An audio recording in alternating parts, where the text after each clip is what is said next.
Morning, Coach Tom here. Make sure we get warmed up. Some arm circles, hugs, some high knees, butt kicks. I like to do a few wall push-ups too. Get that upper body loosened up. Some up on the toes, down, up on the heels, up on the toes, back on the heels. Get those ankles, shins, shin muscles, and calves loosened up. First up, the plyo lunge. Plyo lunge, great lower body, keeping your upper body relatively straight, so those muscles are also kicking in and working. Plyo lunge or jump lunge. We're going to usually alternate. You might be able to widen your lunge a little more than I'm doing. I'm gonna do basically modifying it a little bit. All right. So you're ready to do a lunge, okay? Like you're gonna do a forward lunge. All right. And what I'm gonna do is basically switch feet. Go to the other side and switch. Okay. There's going to be a little balance issue at first. Just work on that. If you have to, just make it a alternating forward lunge. Okay? So it's an alternating forward lunge. That would be the first step. And then if you can get to the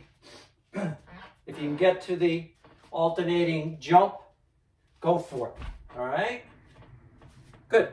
Then I'll work the lower body. Do 10 or 12 of those, or for 20 or 30 seconds, all right? Or whatever's on your schedule, whatever's on your workout. All right, next up are sit-ups or crunches. Now, sit-ups put a little bit of a stress on your spine. So today we're gonna focus on crunches. Sit-ups are fine if you've been doing them and you've had good luck with them, stick with them, all right? But crunches, a little less stress on the lower back, all right, which is very important, very important. Now I like to use a little pillow for my head, all right, just to give my neck a little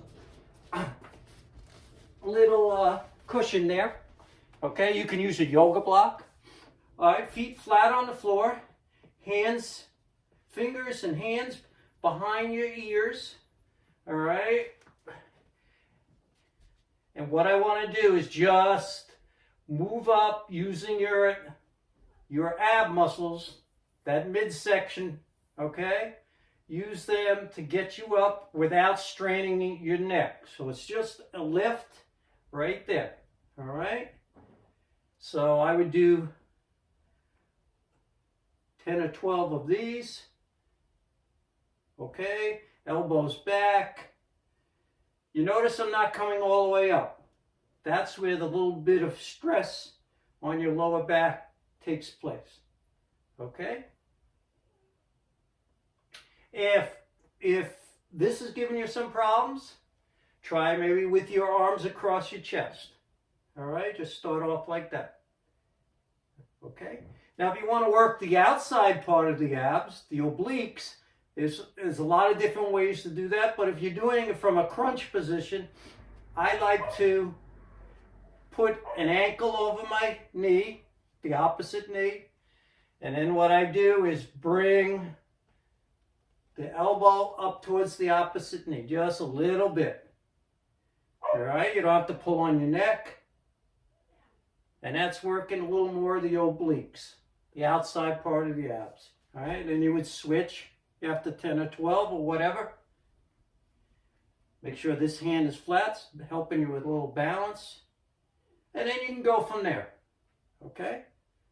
But again, if you want to do the sit-ups and you've had good luck with it, all right, stick with it. Just be careful of your lower back on any of these ab exercises where you're laying down. Good. All right. Next up, mountain climbers. All right, there's some different ways you can do it. If you're doing it on the floor, if you're doing it on the floor, hands are underneath your shoulders, all right? You're up off the ground, almost like you're gonna do a high plank or a push-up. And what I wanna do is bring my knees, alternating knees towards, all right, towards my elbows, okay?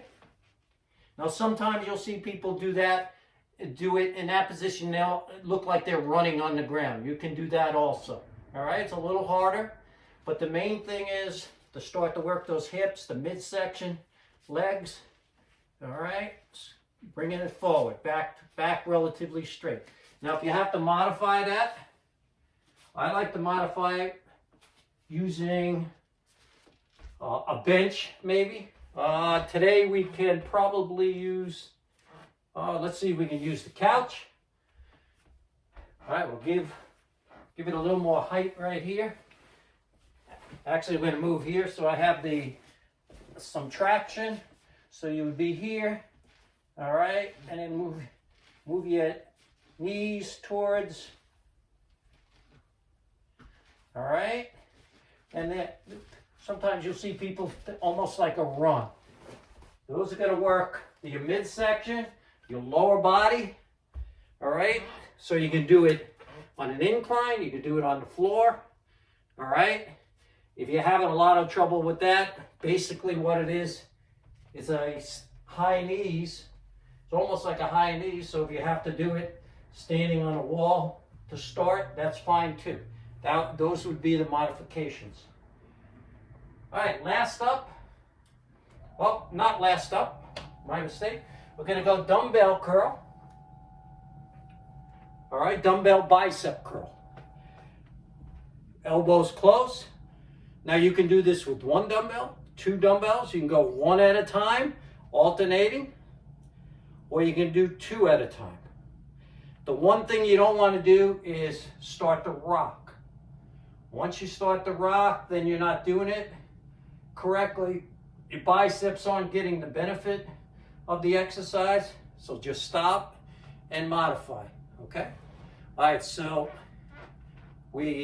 elbows close, all right? And dumbbells are down near my thighs.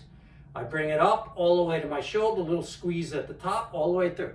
So you're training those muscles right through the full range of motion. Okay? Right through the full range of motion, we're training them. Good. Now, if you wanted to change it, work the forearms a little bit. This is the bicep curl. Obviously, is working the biceps primarily. But if you want to get the forearms involved a little more, turn it into a hammer curl. Okay, alternating or at the same time. So palms are facing one another.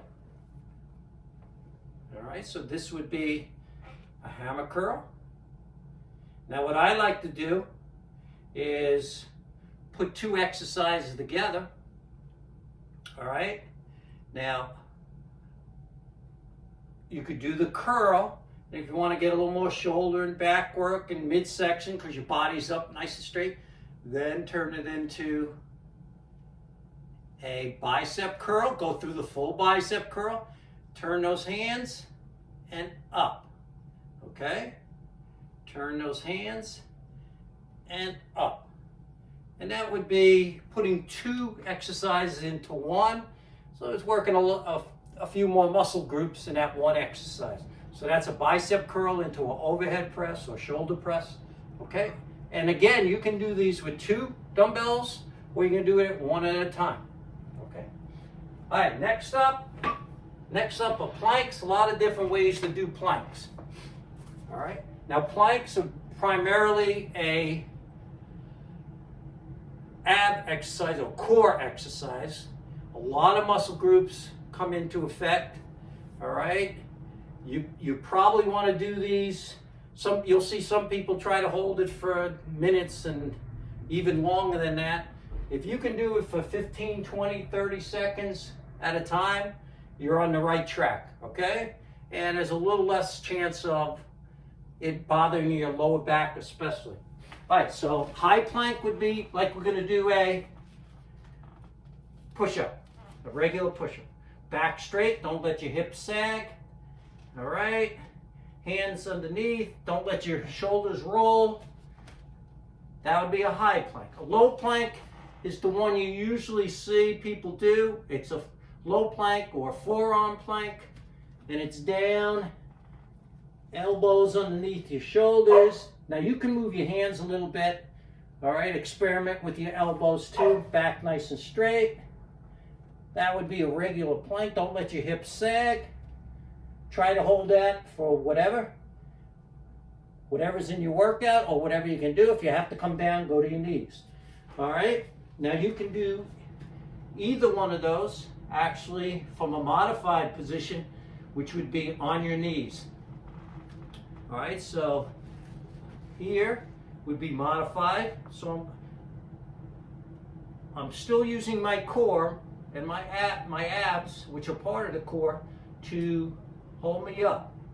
All right, you want to go down and lean forward a little bit, but use the support of your legs. Good, just don't let your hips sag. Try to keep your back straight. All right, and the other one we do sometimes, you see people do the side plank. There's a whole bunch of ways you can do this. The most basic way is align your body.